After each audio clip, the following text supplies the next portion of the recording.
Yemen struggles to get necessary aid as millions starve, creating the worst humanitarian crisis in the world. And I wanted to bring this up because remember, it was just like a month or two ago when Bernie Sanders was supposed to bring that bill to the floor for people in the Senate to vote on about whether or not to, stop this with Yemen. And you have to remember why they're in this situation to begin with, because the US government was giving arms to Saudi Arabia, and Saudi Arabia was basically committing genocide in Yemen.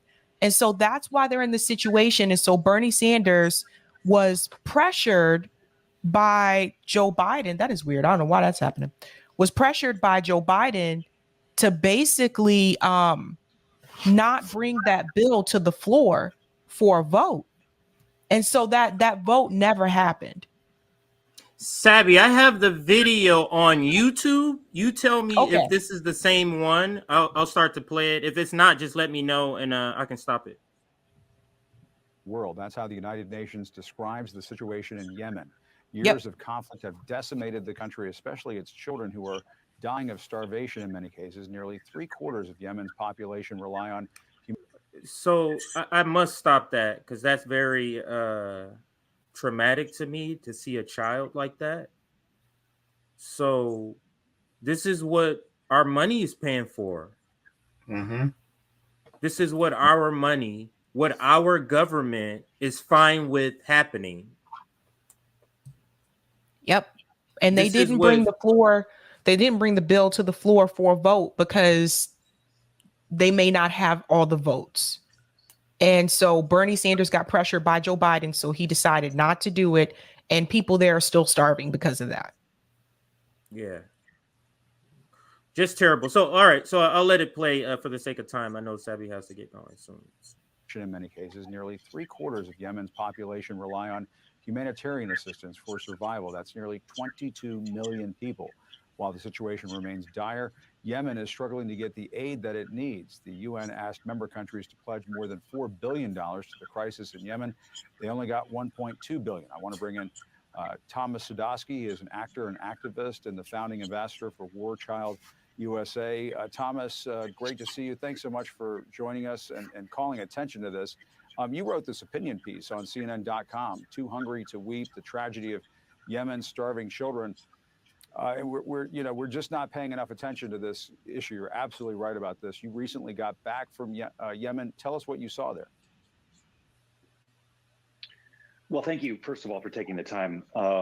It's a situation that far too few people know about, and I'm a firm believer in the decency of the American people, and I truly believe that if people really knew what was happening over there, the action on it would be swift and significant. What it's like on the ground is almost impossible to describe. There is something that really hits in the deepest part of you when you are in the presence of children who are starving to death. I'm a father myself, but I think just as a human being, there is something really. I just want to see how long they're gonna bounce around the issue. I'll just watch and see how long they're gonna continue. Yeah, I noticed the same thing. Now I know Sabby, you've watched it, so maybe you can tell us. I'm not sure we'll be able to watch all of it before you have to go, but it does feel like they are covering it, but they're covering it from a social democratic standpoint of not wanting to criticize NATO or the military-industrial complex, so they kind of tippy-toeing around it. The very fact that they have an actor who wrote this piece is a fucking joke to me. So, but go ahead, Nick, if you were gonna chime in. So they're and CNN and MSNBC and the corporate news, they do this all the time where they're like, oh my God, there's all these kids starving in Yemen. And it's like, I'm watching the segment like, man, it'd be great if you tell them why. Like, oh my God, there's this famine in Yemen that happened. Man, God knows what happened. Watch this statement thus far. They're not mentioning the fact that this is because our ally Saudi Arabia is doing this because they are fighting the Houthis, which is largely backed by Iran. There was a proxy war between Saudi Arabia and Iran, and Saudi Arabia supported the Yemenis-backed government. Now, a lot of people in Yemen supported the Houthis, and the Houthis gained victories, and they took very key ports and towns. So the Saudi Arabia was very desperate, The Yemeni government was extremely desperate. So in order to boycott Houthi control, they did a blockade, which the United States supported. Very funny you guys don't bring this up. This is directly because of Saudi Arabia and the United States funneling and supporting this war because they didn't want to piss off Israel and Saudi Arabia. And now I'm going to let this finish because I got something I can add a bow tie to this story. As the United States, Biden and Bernie Sanders failed to end this war, you want to know who did? China. But I'll let it continue. I'll show my receipt after that. Yeah, and Sabby, did you want to chime in? I know it's getting close to where you're gonna leave. Did you want to chime in on the video and the segment while you have a chance? Yeah, I just wanted to say, notice that he mentioned that not many people know about it, about what's going on in Yemen, but that's CNN's fault. That's MSNBC's fault. It's their fault because not many people know about it because they haven't been covering it. They haven't been reporting on it. Most people I've spoken to have no idea what's going on in Yemen. They may be familiar a little bit with Syria, but when I bring up Yemen, they're like, oh my God, I had no idea people are starving there because of mainstream media, because they're not covering it. And they do a lackluster job like this is.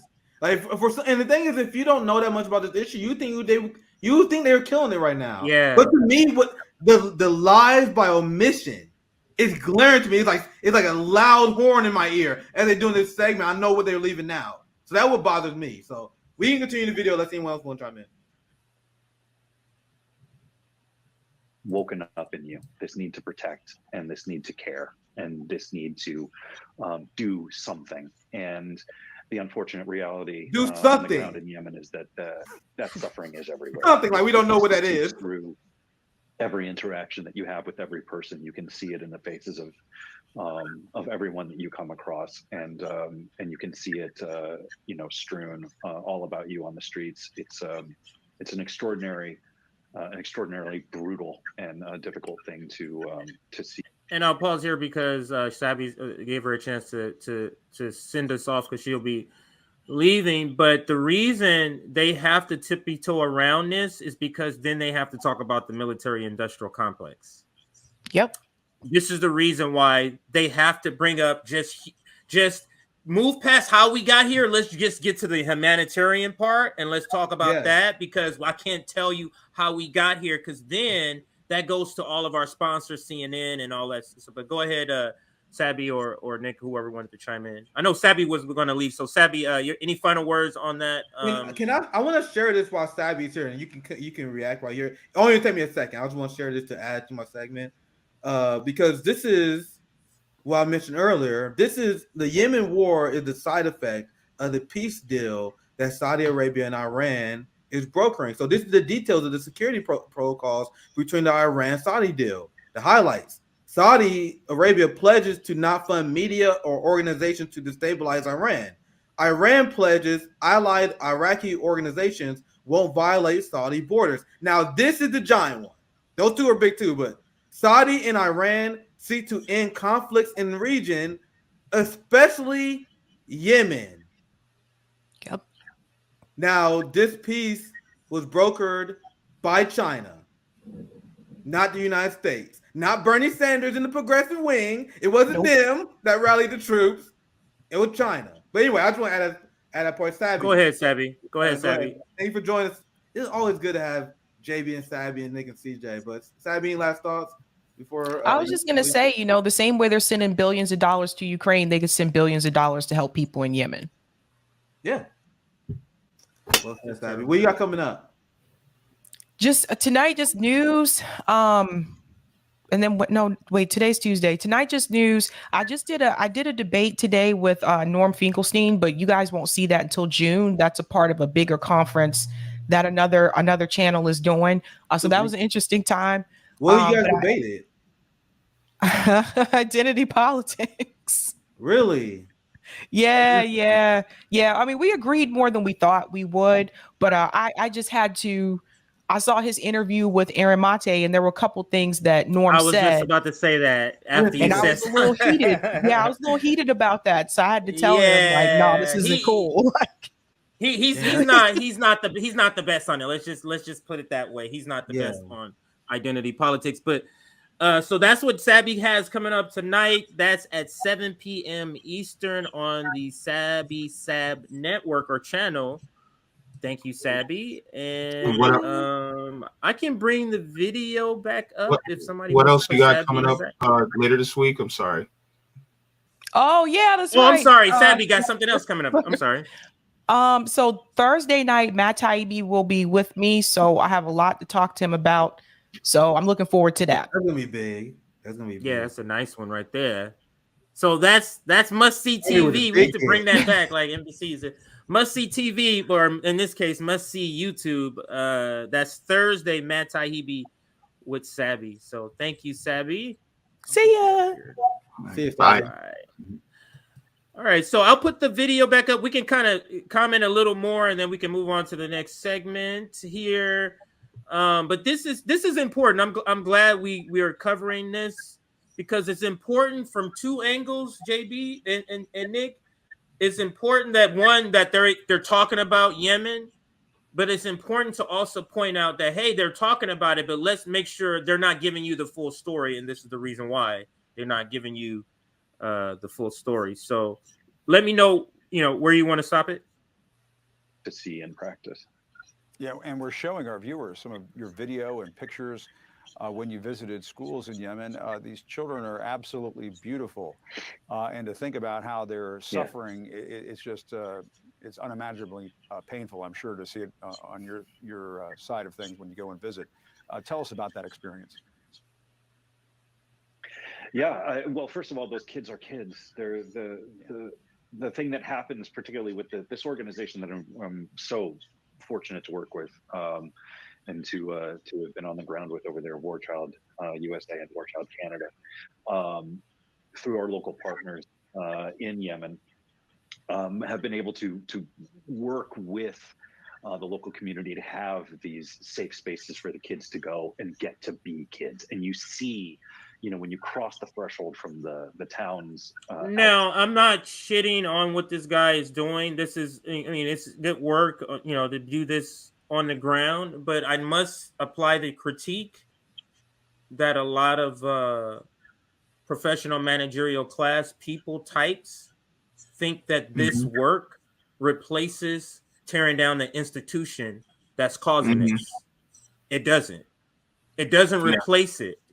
And that's where the critique I have for the professional managerial class's approach to this is that well, let's go and do this instead of going at the choke point or the pressure point or the point of where this is coming, which is the institution. They want to do all these things, JB and Nick, around the issue. Around, and it's sort of like what this segment is doing, talking around the issue, which is the military-industrial complex and what they're doing, what we're contributing, and it's never to get to the point. Yeah, go ahead, guys. Go ahead. It's really infuriating to me. Well, absolutely. I mean, and I reflect your same sentiment, CJ, because they're talking about treating the symptom instead of the underlying problem. And so here's the crazy part. All those little kids you see right there on that screen, those are also potential people that will be radicalized that they'll end up trying to kill too in the future. That's the thing that a lot of people don't think about. Because they're keeping the same system in place while just trying to make it seem like, oh, well, we just got to change. We just got to treat the system. We got to treat the problem instead of actually going for the solution that should be done. And the thing is that solution means that the military industrial complex doesn't get money. That's what the solution is.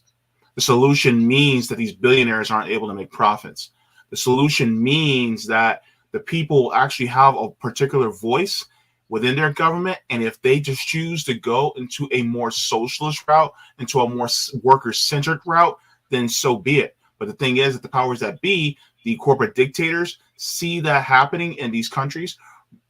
Let me remind you what happened in Iran with Mohammed Mossadegh, where they tried to nationalize everything or a significant portion of their economy, and the corporations did not want it because that meant that not only would they have to deal with propping up, financially a potentially socialist government, but also it means that that a lot of people here would get the idea of seeing a successful socialist government, and they didn't want that. And so that's part of this Cold War as well, is that they don't want people to see a successful government that is not reliant on capitalism. And so it's the same thing, that they don't want us to see this. So they rather see Yemen and, this disarray. They rather see starving children than seeing children who are thriving in a system that is not capitalist. And that's what's most nefarious of it all. Okay. Oh, I'm sorry. Let me continue. Outside and the reality, the brutal, bleak reality of the outside world. When you cross the threshold into these schools, you get to see that extraordinary and beautiful thing that happens when children get to be children. You get to see them laughing and running and playing and all of the things that we associate with that incredible beauty of childhood, and to see them learning and to hear a word repeated again and again and again, which is so rare when you are talking about active war zones. You're talking about active conflict, and that word is pride. And these kids talk about being proud to be able to be in school, and being proud to be able to learn, and being proud of the things that they have learned, and the knowledge that they're onboarding. It's really incredible, and it just makes. They're trying to turn this segment about this. Honestly, I'm call me a negative Nancy if you want, but this is actually kind of infuriating me. They're turning a subject that is 100% negative, that should 100% elicit negative anger emotions out of you, and they try to turn it into a feel-good story here. Oh, I got the schools here. No, your coverage should be about what the United States is doing in Yemen, not this bullshit. Why are they trying to calm down the audience here? You see what this guy's doing? Yeah. I know I'm a fucking negative Nancy here. I know I'm a radical, but what the fuck is he doing here? You should be trying to make people angry and upset about what's going on. He's talking about kid. Oh my God, talking about the kid. They were so happy to be back in school. Oh my God, we did such great things for them. Fuck you. How can we talk about what the hell the United States is doing in Yemen? What is this misdirection shit? Yeah, Nick. And do you think this has any? Do you think the reason they're doing this story has anything to do with the deal brokered by China?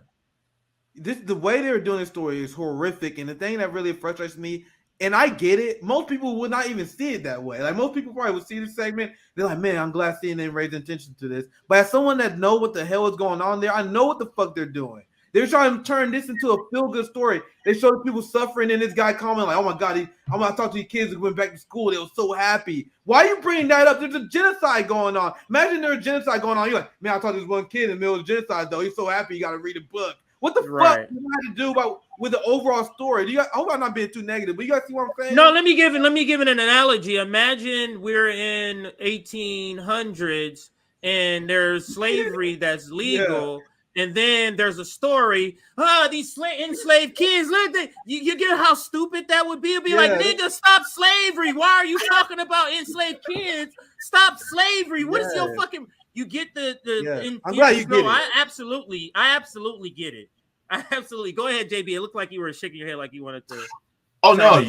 Look, number one, I gotta clap it up for you because that analogy. Spot on. I love it. I love when you guys do analogies because it warms my heart.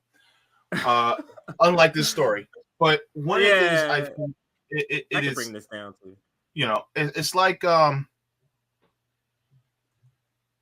It's like driving a broke down car, and just because you're going down a slight hill, it's like, oh, but the car's moving. With no brakes. Right? What the hell?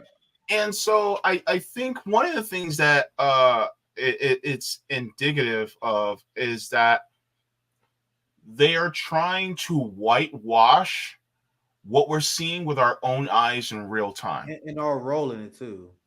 Yes. And because of that,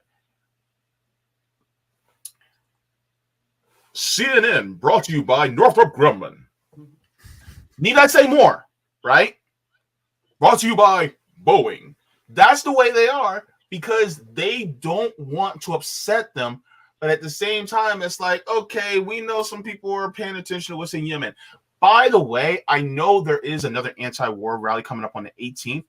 I would like to see more inclusion of countries like Yemen as talking about it. Because I understand that Ukraine proxy war is important, but can we talk about some of the black and brown countries that are also enduring this as well? Because I think that's also deeply important, because why not talk about them too? And what makes CNN so disgusting in this segment, they're not bringing the United States role in this. I gotta emphasize how malicious Donald Trump, Barack Obama, and Joe Biden has been, because the strategy from Saudi Arabia has been blatant. As I explained before, Houthi, that is backed as, which is essentially our Iran proxy, they took and maintained government-held cities and ports. So the strategy from the Saudi Arabia and the United States side was to create a blockade and starve the people, so the people will overthrow the Houthi-controlled areas. So the United States, Biden, Donald Trump, Barack Obama, they acknowledged the strategy that the Saudi Arabia government was doing, and they approved of it. The strategy of blockading these people so they can overthrow the Houthis in the area, because the war was so brutal, they reached a stalemate.